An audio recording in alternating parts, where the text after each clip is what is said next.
Nestless YouTube channel. Selamat pagi semua. Pertama-tama saya perkenalkan diri dulu, saya Adrian Kristanto.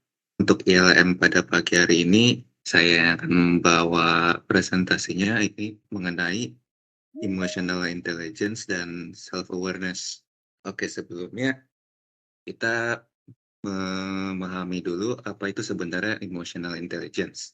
Nah, emotional intelligence itu adalah bagaimana cara kita merespon atau kita mengadjust apa yang kita rasakan dan bagaimana kita bisa mengendalikan perasaan itu menjadi suatu aksi atau kebiasaan.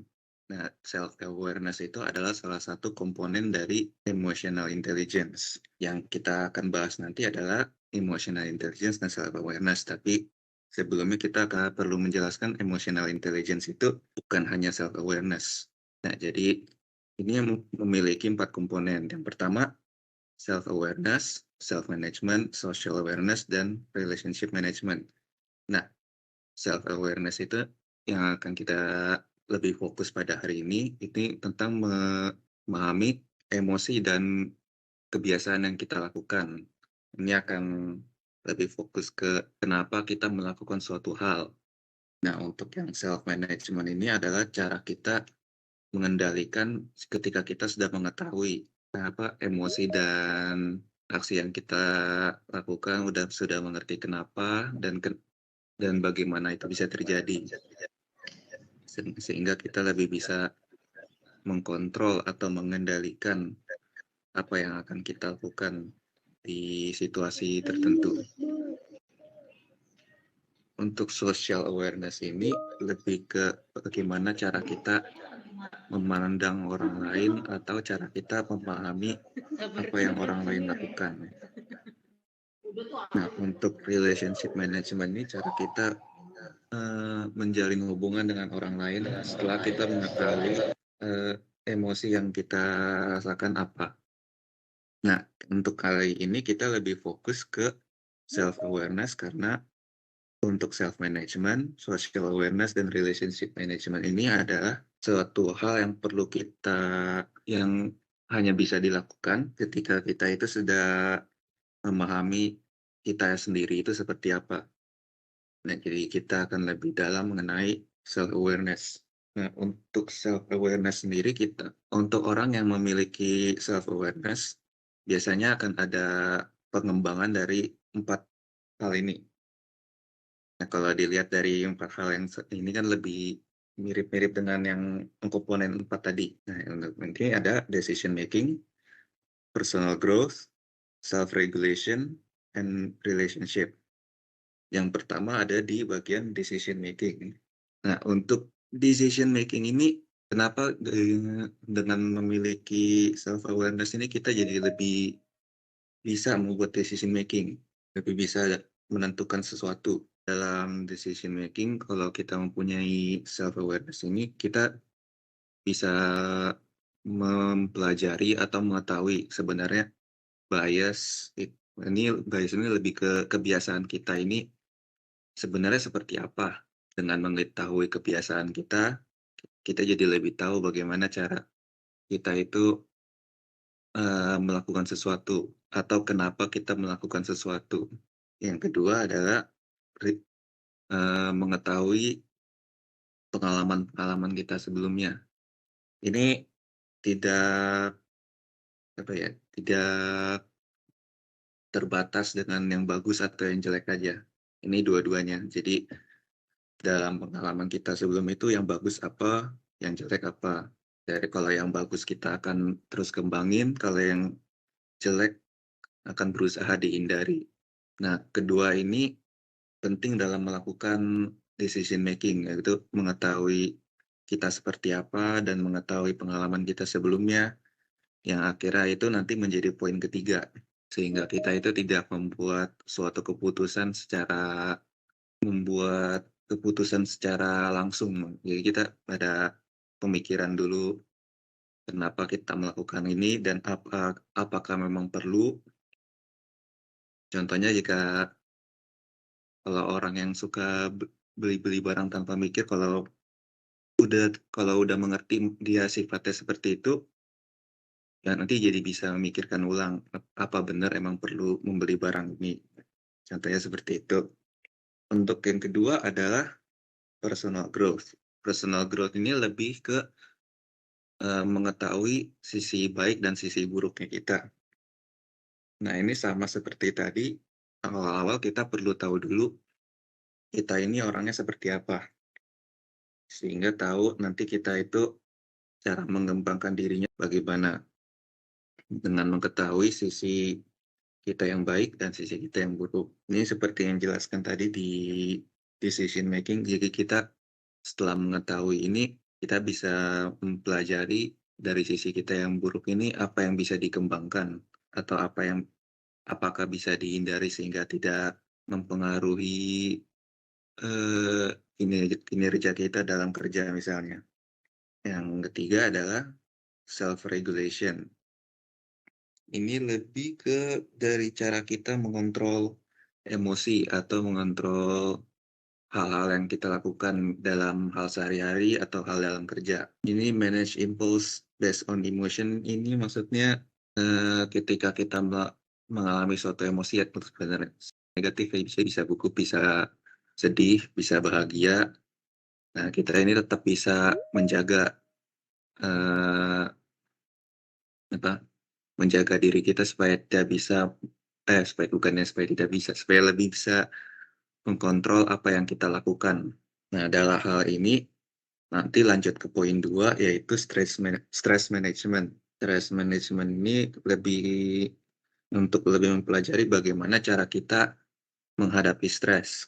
Ketika kita sudah mengetahui apa yang menyebabkan kita stres, mungkin nanti, kita lebih bisa, mempelajari, oh nanti misalkan kita stresnya seperti gara-gara kejadian ini, jadi apa mungkin kejadian ini bisa dihindari, atau kejadian ini bisa sebenarnya tidak terlalu masalah, tapi kitanya aja yang terlalu melebih-lebihkan. Jadi harusnya tidak ada yang perlu dipusingin, atau dengan mengetahui stresnya ini kita bisa, mempersiapkan lebih dulu dari awal.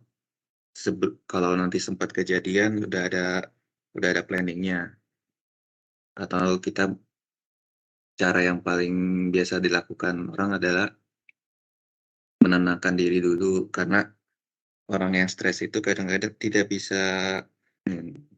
bisa melakukan atau memilih keputusan yang tepat. Jadi mengetahui kapan kita stres dan cara mengatasinya itu cukup penting. Nah, yang terakhir dalam self awareness ini adalah cara kita menjalin hubungan dengan orang lain. Dengan kita mengetahui sifat kita sendiri dan kenapa kita melakukan hal-hal tersebut, kita jadi mengetahui kenapa kita melakukan suatu hal dan kenapa, eee, aksi tersebut kita lakukan. Nah, kalau kita mengerti hal-hal tersebut, eee, nanti bisa pada menjalin hubungan dengan teman, dengan keluarga, kita jadi lebih bisa memahami sebenarnya orang ini memikirkan apa, atau kita bisa mengerti hal-hal yang mereka lakukan tersebut seperti apa. Ini nanti berujungnya kepada kita menyelesaikan masalah dengan orang lain. Nah, karena kita sudah mengerti kenapa kita sampai bisa mendapatkan konflik dan berusaha memahami apa yang orang lain pikirkan, kita jadi bisa saling berkomunikasi dan mencari jalan tengah.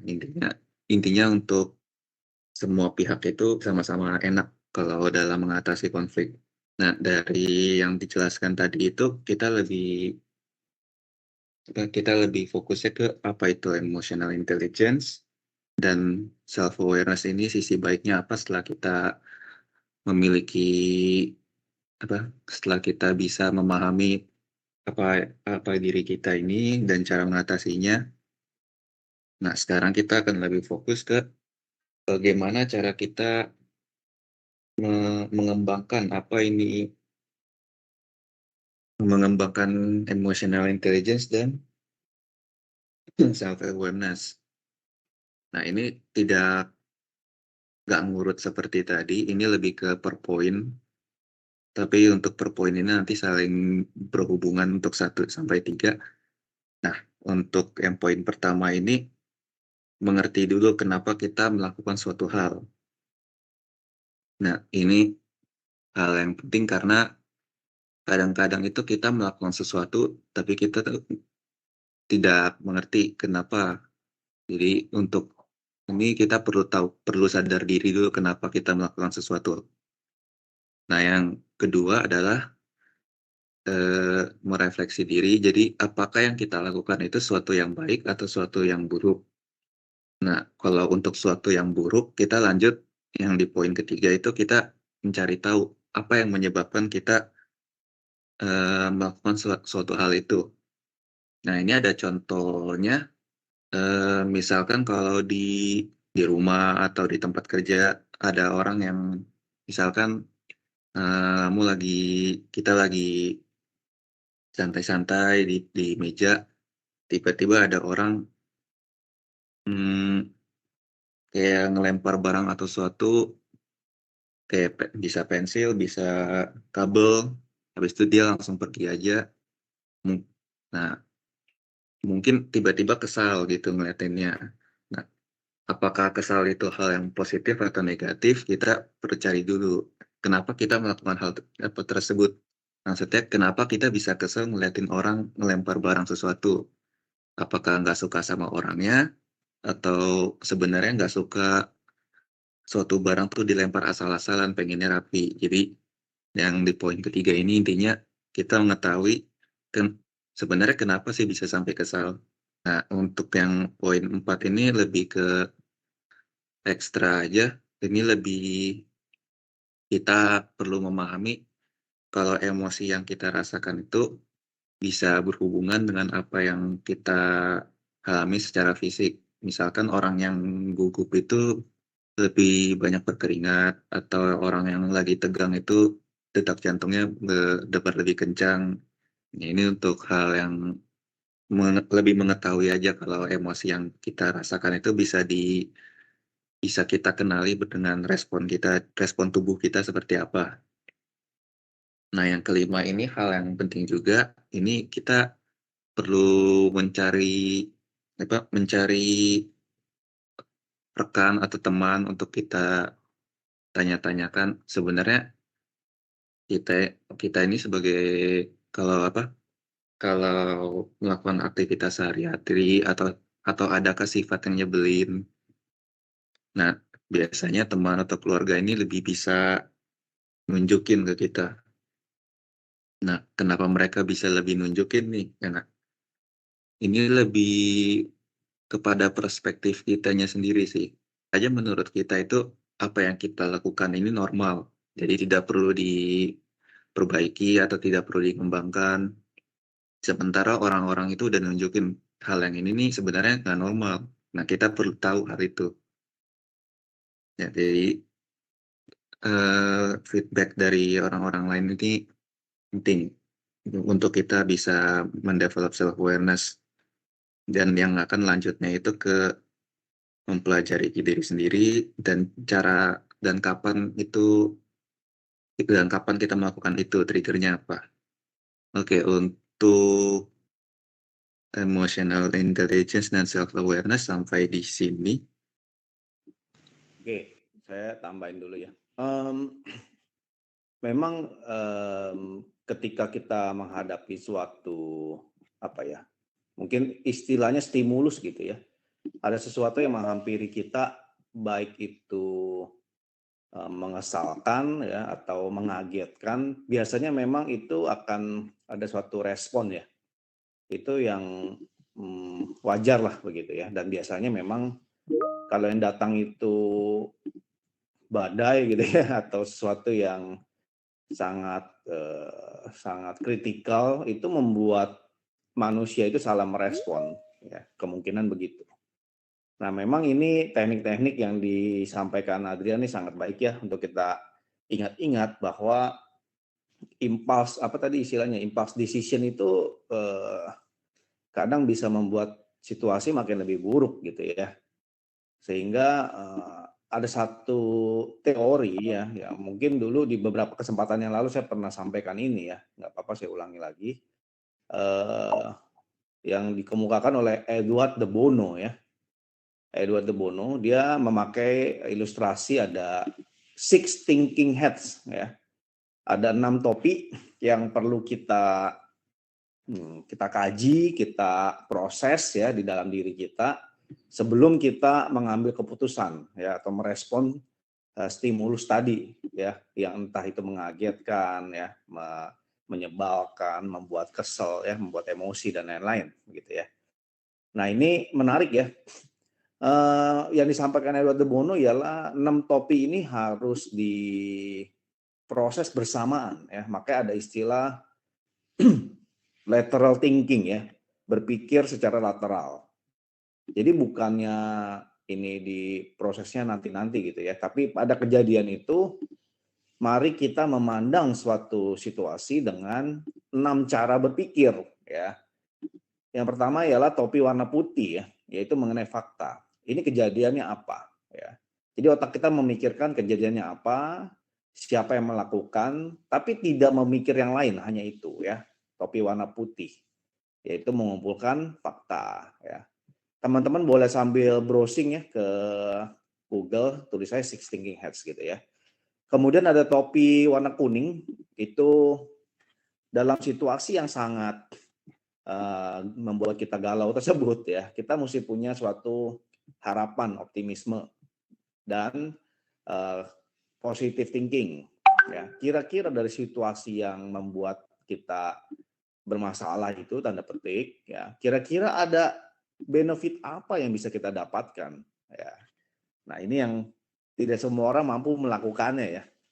Kadang-kadang kalau udah tercipta situasi itu udah one way thinking aja gitu ya. Nah ini ternyata mungkin saja ada hal-hal yang orang sering bilang tuh blessing in disguise gitu ya. Nah itu perlu dipikirkan juga kira-kira apa. Nah kemudian topi berikutnya warna hitam ya, yaitu topi yang harus kita itu dalam titik itu caution ya, yaitu berhati-hati supaya apa? Jangan kejadian tersebut yang buruk itu dalam waktu yang singkat terjadi suatu buruk yang lainnya ya. Topi kehati-hatian ya, atau disebut juga topi yang criticalness ya, yang memikirkan bahwa ini suatu yang kritikal, dan kalau kita tidak berhati-hati maka maka kita mungkin gagal menangkap ya kira-kira apa yang membuat kejadian tersebut terjadi ya. Tadi disampaikan ya, menganalisa kan ya, apa yang kira-kira membuat hal tersebut terjadi begitu ya. Jadi kritisnya diperbesar ya, diperbesar. Topi selanjutnya topi hijau ya, kemungkinan dan creativity. Nah, dari situasi tersebut kita bisa melakukan apa di luar hal-hal yang biasa yang kita pahami ya.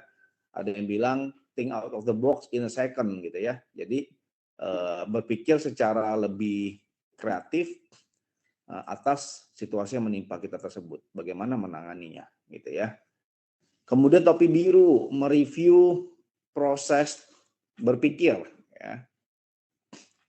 Ini salah satunya ialah apakah kita sudah memproses topi-topi yang saya sebutkan tadi ya, direview semua.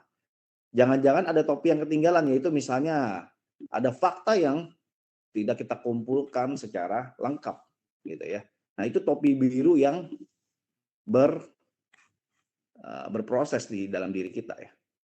Jadi itu termasuk ya, bagaimana kita memikirkan semua topi ini benar-benar ya direview apakah sudah dipakai atau belum begitu ya. Nah, topi yang terakhir ya, yaitu topi merah, topi perasaan, topi intuisi ya. Apakah itu senang, perasaan sedih, perasaan kesal ya. Nah, ini tidak terpisahkan dari kepribadian kita gitu ya. Bahwa manusia itu ya nggak mungkin nggak ada perasaan. Kalau nggak ada perasaan, nggak ada feeling, nggak ada intuisi ya eh, kacau ya, jadi robot gitu ya. Nah, ini yang akhirnya bisa membuat semua topi-topi pemikiran tersebut lengkap begitu ya dengan topi perasaan kita gitu. Ya, jadi sekali lagi 6 topi ini putih, kuning, hitam, hijau, biru, merah itu dilaksanakan secara lateral in one time ya terhadap situasi itu. Mudah-mudahan gitu ya kita tidak membuat yang tadi impulse decision begitu ya. Nah, ini tidak mudah ya mempraktekannya ya. Ini kan teori. Mungkin 2 topi aja kita praktekin udah susah, 3 topi lebih-lebih ya. Tapi teman-teman diharapkan mencobanya gitu ya. Mencobanya ketika ada suatu hal yang menghadapi kita gitu ya. Ada situasi permasalahan yang menghampiri kita. Nah, cobalah berpikir ini sehingga kajian-kajian itu bisa membantu kita melewati krisis atau persoalan begitu ya. Kalau kita di konteks bisnis pastinya ini sangat relevan gitu ya. Minggu lalu saya traveling sama Pak Farid sama Pak Matius ya, dan kita menerima informasi-informasi tentang situasi usaha di Exelis tentunya begitu ya. Ya memang saya mencoba gitu ya, ada beberapa persoalan yang kita hadapi itu buruk, ternyata kita bisa melakukan hal yang tadi ya, yang positif atau bahkan kita harusnya bisa kreatif dalam menyikapi persoalan-persoalan tersebut begitu ya. Dan ini menarik ketika teman-teman berhasil melaksanakan atau memakai lateral thinking ke dalam suatu persoalan, maka teman-teman akan menjadi suatu pribadi yang naik kelas ya. Levelnya itu sudah berbeda. Mudah-mudahan tentang Six Thinking Hats ini teman-teman bisa pahami. Nanti baca, sebenarnya ada bukunya khusus ya. Jadi kalau penjelasan saya ini kan terbatas ya, hanya sekian menit. Saya hanya perkenalan aja. Silakan teman-teman cari bukunya Edward de Bono ya, Six Thinking Hats. Lalu di situ ada contoh-contoh lah ya, lebih detail tentang pemakaian 6 topi ini. Gitu. Oke, thank you. Saya mau mengingatkan kembali ya, berarti bicara tentang definisi dari emotional intelligence adalah sebuah kecerdasan ya. Kecerdasan itu walaupun sebenarnya menurut saya definisinya agak kurang tepat ya. Kalau kita bicara soal kecerdasan emosi gitu ya. Karena maksud dari kecerdasan emosi sendiri yang dimaksudkan itu adalah kemampuan dalam mengendalikan emosi sehingga kita bisa mengontrol emosi apa yang mau kita lakukan gitu terkait kejadian yang tertrigger di diri kita gitu ya. Tapi jadi menurut saya agak kurang cocok disebut sebagai intelijen sebenarnya gitu ya. Tapi saya mengerti ya istilah ini kadang-kadang dibikin supaya lebih mudah diingat. Ini mau dibandingkan dengan kecerdasan intelektual. Sebenarnya maksudnya seperti itu gitu. Tapi yang penting kita tahu bersama, maksud dari kecerdasan emosional ini adalah kemampuan mengendalikan emosi sehingga kita bisa mengeluarkan emosi yang tepat terhadap situasi yang ada gitu. Ya, tolong semuanya memahami definisi ini dengan benar ya. Oke, kira-kira itu aja tambahan dari saya.